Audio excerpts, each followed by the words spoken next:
आप जैसा देख रहे हैं स्पेशल ऑपरेशंस कंटिन्यू हैं विद पुलिस, उड़ीसा पुलिस और बीएसएफ, एसओजी, डीवीएफ सब मिलकर के ऑपरेशंस कर रहे हैं और लॉन्ग एंड सस्टेन्ड ऑपरेशंस हैं।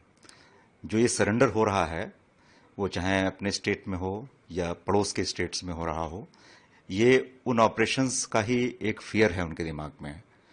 और अभी गवर्नमेंट ने, उड़ीसा गवर्नमेंट ने पर्टिकुलरली रिहेबिलिटेशन सरेंडर पॉलिसी भी बेहतर की है। जहां तक प्रश्न है उनका कि वो समय सीमा मान रहे हैं कि हम इतने दिनों तक ऑपरेशंस ना करें, वो एक स्ट्रेटजिक डिसीजन है। उन्होंने जो प्रस्ताव रखा है उसके ऊपर चर्चा होगी, ये स्ट्रेटजिक डिसीजन होगा। तब तक हम अपने ऑपरेशंस को कंटिन्यू रखेंगे।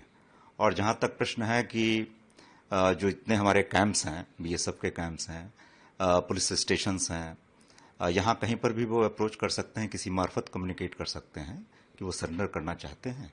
तो जो भी पॉलिसी है उसके अंतर्गत उनके ऊपर उचित कार्रवाई की जाएगी।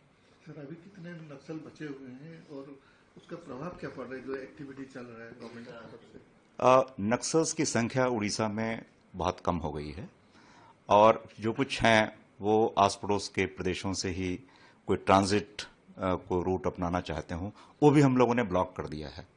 जो अभी हमने अपना रीडिप्लॉयमेंट किया है, अभी कंधमाल रीजन में नई सीओबीज भी स्थापित हुई हैं, उसकी वजह से जो उनका एक्सेस है उसको हमने चेक कर दिया है। तो वहां पर भी उनकी जो मूवमेंट थी वो भी बहुत रिस्ट्रिक्ट हो गई है।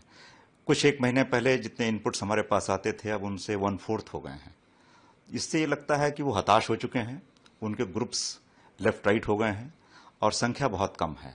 तो लॉजिस्टिक्स वगैरह के लिए या सिक्योरिटी फोर्सेस की मूवमेंट कहाँ हो रही हैं, यहाँ तक उनकी गतिविधियां सीमित हो गई हैं।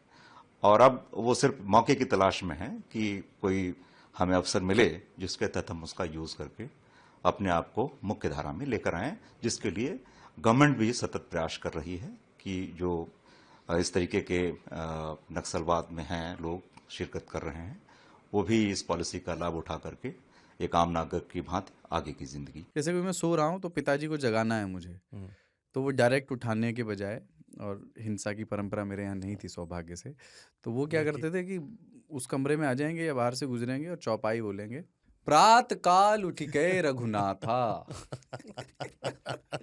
मात पिता गुरु नावई माता।